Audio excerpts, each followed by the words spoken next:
Welcome to Weekly Digest, where we highlight the works of ministers of government as they push the administration's developmental agenda.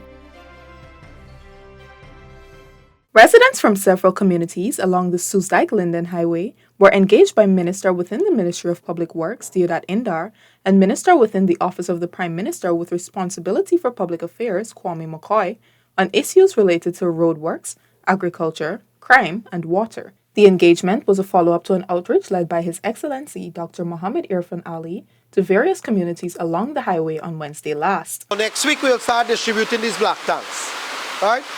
So every household will get a black tank so that you can use, right? Minister within the Ministry of Public Works, Deodat Indar, has reaffirmed the government's commitment to facilitating interventions where there is need and improving connectivity and infrastructural capabilities countrywide. The minister was defending the 2023 budget, pointing out that it was meticulously crafted to shatter barriers. This budget is little above $751.9 trillion, $781.9 billion. It will see rapid implementation in 2023. We will put the work out. We will spend this money. We will get the programs to the people. We will help everyone. This budget is breaking barriers, Mr. Speaker. All the racial barriers, the economic barriers, the social barriers, it's designed to do that. Break down all of these barriers, designed to help every single man, woman, and child. That is what this budget is designed to do. The minister also pointed out that in 2022, over 1,100 roads were built under the Ministry of Public Works. This is a true testament to the government's commitment to improving the infrastructural capacity countrywide. Public Works Minister Bishop Juan Edgell, in his zealous defense of the 2023 budget, highlighted that the PPPC government remains staunch in its dedication to transforming the lives of all Guyanese. And I would also like to express to the team at the Ministry of Finance our deep gratitude and appreciation on behalf of the team at the Ministry of Public Works for working with us to ensure that Guyana's development and transformation and modernization is not stymied, but rather accelerated. Somebody where we mash brakes, but we mashing the accelerator. We know which pedal to put our foot on. We mashing the accelerator because the people of Guyana are impatient. They want development. They want development. They want Guyana to modernize, and that's what we are doing, and we will deliver for them. The Public Works Minister also called attention to the projects in store for Guyana through the 2023 budget, such as advancing the new 4-lane high-span bridge across the Demerara River and upgrades to the wharves at Kingston and Port Kaituma in preparation for the incoming MV Malaysia vessel. A whopping $136.1 billion was allocated in the budget to the Public Works Ministry for roads and bridges, facilitating the advancement of transport services and representing the government's intentions to build for the future. Minister of Local Government and Regional Development Nigel Dharamlal said that since assuming office, every budget put forward by the PPPC administration has been crafted to ensure inclusivity and to foster development. He shared this sentiment while defending the 2023 national budget to the National Assembly. The context of this budget, the policy framework of this budget rests solidly on a One Guyana platform, irrespective of the pernicious language of members of the opposition on race baiting, against poor people, their vicious attacks against Amerindian development. We are going to steadfastly work on developing this country. The minister noted that this development is not limited to local government, but extends on a much larger scale. Adding his voice to the 2023 budget debates on Thursday, Minister of Home Affairs Robeson Ben disclosed that his ministry will be investing heavily in procuring assets for agencies in the security sector, as well as rolling out programs aimed at promoting peace nationwide. I'm taking into account the challenges we face over the time that the APNU AFC was in government. I'm taking account of what we need to do to carry this country forward. He speaks and we speak of one Guyana. We speak of one Guyana. And we know that we will not fail in this mission. And no person In fact, I could even go biblical. No weapon formed against us will prosper in this nation. He said that the Guyana Prison Service has seen a 14% increase in the prison population, and in response, government will improve the infrastructure at the prisons. Minister Ben told the National Assembly that there has been a 20% decrease in serious crimes between the period 2015 to 2022, which he attributed to the government's investments in the Guyana Defense Force. Minister within the Ministry of Housing and Water, Susan Rodriguez, told the National Assembly that the PPPC government will lead Guyana into the future with clearly defined strategies to ensure the prosperity of all Guyanese. We are investing in infrastructure aimed at improving lives, not infrastructure like Durban Park or arches, which are totally useless and add no value to people's lives. People need to understand how the budget benefits them. I am fortunate, Mr. Speaker, to serve in a sector with achievements I do not need to boast about, because the evidence of our achievements are available for all to see. She highlighted the range of measures and programs implemented by the Housing and Water Ministry to drastically enhance the lives of all Guyanese, such as the Home Construction Assistance Program, the Cement and Steel Subsidy Initiative, and their aggressive regularization exercises. The PPPC government is not in the business of disenfranchising residents, but rather committed to creating the framework to make homeownership accessible for all citizens. This was made clear by Minister of Housing and Water, Colin Crowe, during the budget debates. It balances infrastructure development with modern systems for the delivery of social services that will significantly and positively impact the quality of life enjoyed by all citizens. But more importantly though, it puts the needs of our citizens at the center of every project, of every social intervention, of every policy. It is truly a representation of the vision of this PPPC government for our beloved country. He added that from the inception, the PPPC government has been dedicated to providing opportunities to make home ownership a reality. To this end, major focus will also be placed on the construction of 345 low-income units set to be constructed at Great Diamond, Little Diamond, and Ordnance Fort Lands. 131 young professional homes will be constructed at Prospect and 80 at Little Diamond. 266 moderate-income homes will also be constructed at Cummings Lodge, Williamsburg, Hampshire, and Amelia's Ward. The government has invested over $100 million in Region 7, Cuyuni-Mazaruni, for 2022, Minister of Amerindian Affairs Pauline Sukai has disclosed. She was at the time addressing the opposition's contentions that very little investments have been made in Region 7 to improve lives. The minister said that 700 residents of Camarang, a community in Upper Mazaruni, are now benefiting from quality potable water. In Region 7, more than $100 million were invested in 2022. Some 700 residents of Camarang in Region 7 are benefiting from a new $45 million water system funded by the PPP civic government. She also highlighted that the Gold Scholarship Program as well as the BIT program are also benefiting Amerindian youths. These and other training programs, coupled with government's continued efforts to improve ICT connectivity in hinterland communities, are indicative of the investments being made in enhancing the lives of the indigenous people. Minister of Human Services and Social Security Dr. Vindhya Prasad passionately defended the 2023 budget on Wednesday, saying that it will bring to reality a host of programs to make a positive impact on the lives of the most vulnerable citizens.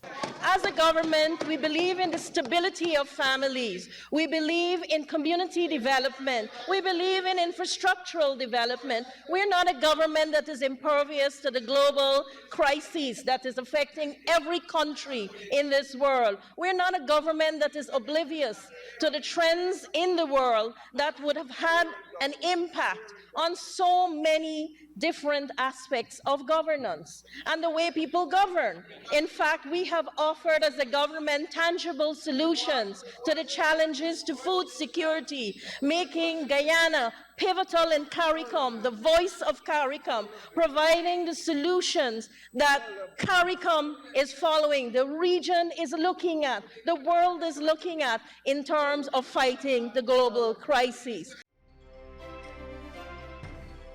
Minister of Agriculture Zulfikar Mustafa said that the 2023 budget will address the socio-economic transformation of Guyana and continue to fortify the government's One Guyana vision. This transformation that we are witnessing didn't happen by magic. It took visionary leadership of the People's Progressive Party civic government and the prudent management of the country's resources to make it happen. The PPPC government has already re-employed close to 1,500 workers within the Guyana Sugar Corporation, GAISUCO, allowing them to provide a livelihood for their families and contribute to the recovery of their village economies. Commendably, the rice industry is expected to grow significantly by 8.3% in 2023, as the government pushes to meet its target of positioning the industry to continue its upward trajectory to achieve 1 million tons of rice by 2025. Minister of Education Priya Manichan has vindicated the $94.4 billion allocation for the education sector. She said that this is in keeping with the government's goal of providing quality and equitable education for all students. She also stated that Guyana boasts the largest education channel in the Caribbean, calling attention to the Guyana Learning Channel, which is also available on YouTube. This is the work that has allowed us to reach people where ordinarily, unless you could afford a fancy lessons in Georgetown, you could not be reached. With some $300 million allocated for further disbursement of small business grants, Tourism, Industry and Commerce Minister Onij Warren has reiterated that government is focused on sustainably developing the lives of all Guyanese. Like our previous budgets, Budget 2023 continues to make provision for the development of our country in line with the fundamental philosophy of the People's Progressive Party civic, which is to secure broad-based, inclusive development for all Guyanese. In 2022, a total of 1,429 small business grants were given to people across the country to advance their businesses. This represents about a 40% increase in the distribution of grants in 2022 compared to the entire 5-year period of the APNU-AFC administration, which only saw some 560 grants being distributed in total. Minister of Parliamentary Affairs and Governance, Gail Teixeira, has made it clear that the PPPC government understands the needs of the people and stands ready to meet those needs. This budget comes after the emergency budget of 2020 and the 2021 and 2022 budgets to rebalance Guyana after the 5 years of APNU-AFC incompetence as a government. And it has set the foundation for its transformation, steadfastly, carefully, calculatedly, step by step, for the sustainable transformation of our nation, improving lives today, building prosperity for tomorrow. Minister of Health Dr. Frank Anthony expressed that Guyana's stance as one of the fastest growing economies in the world is made possible through the prudent stewardship of the PPPC government. He made this statement during the 2023 budget debates. Many reputable international institutions have commended the President and the government of Guyana for the stewardship of the economy and for the unfurling of the unprecedented transformational developmental agenda in energy, in food security, in job creation, and in improving dignity and well-being of all the people of Guyana. In 2022, more than 250 health centers and health posts were upgraded in every region.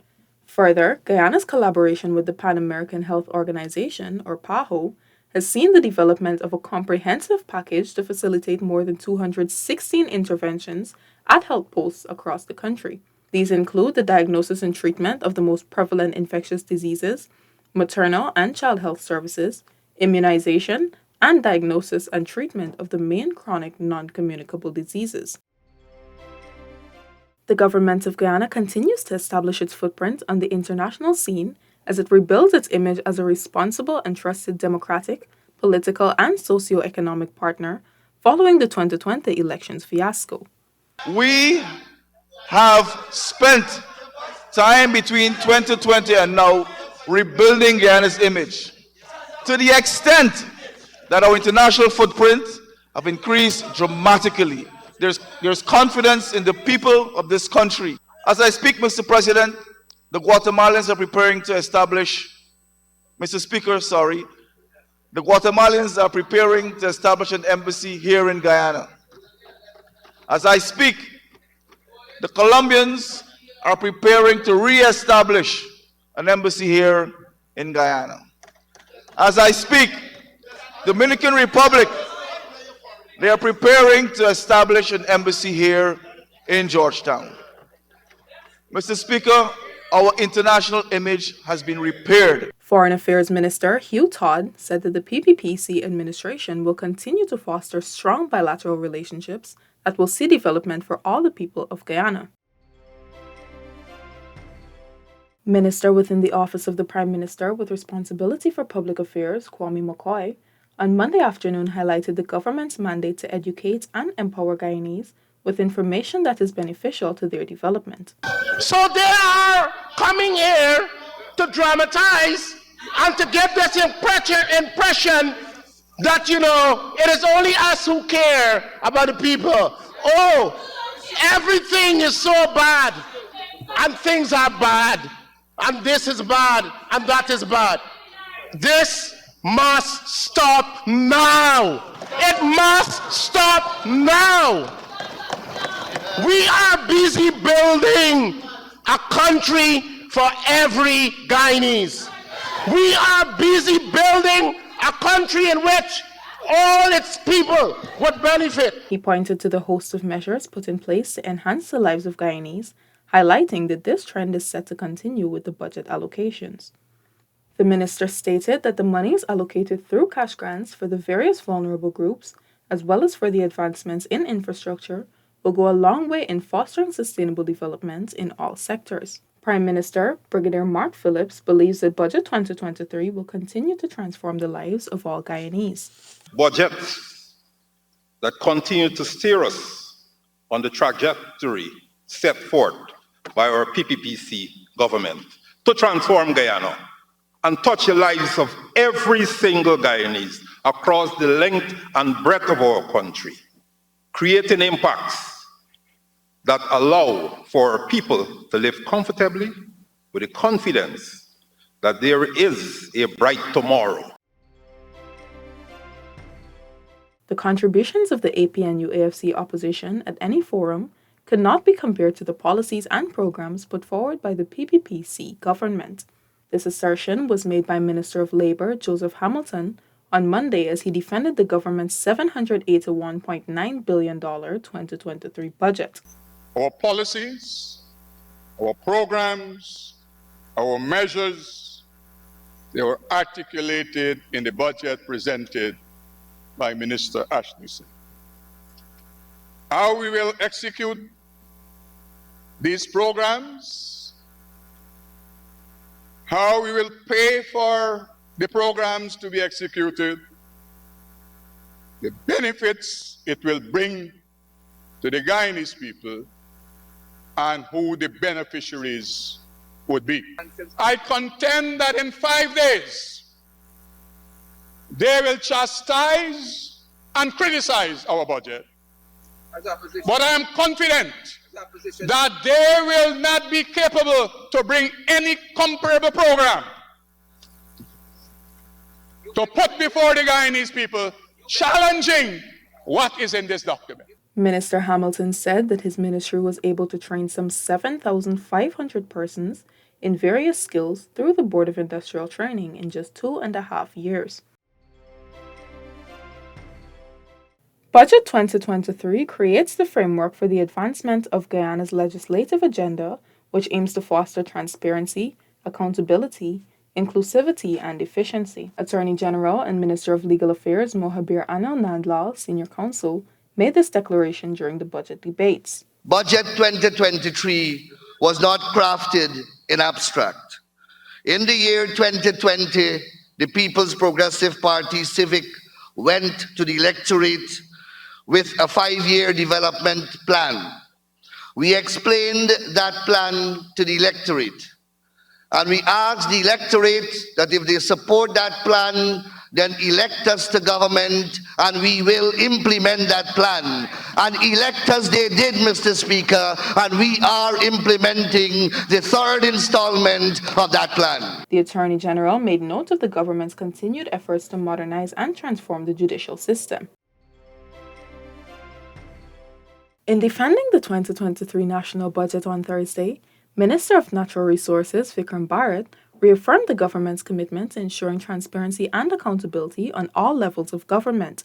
He said that this stance is reflected in the revision and subsequent amendments of the Natural Resource Fund Act. We are serious about transparency and accountability. That today, every single Guyanese, any ordinary Guyanese, can know how much money will flow from the Natural Resource Fund account into the national budget.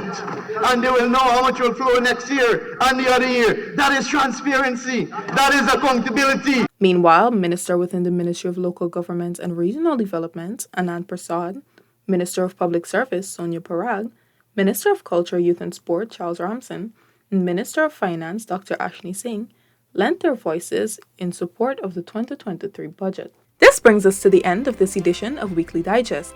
For these and other government-related stories, do log on to our website, dpi.gov.gy,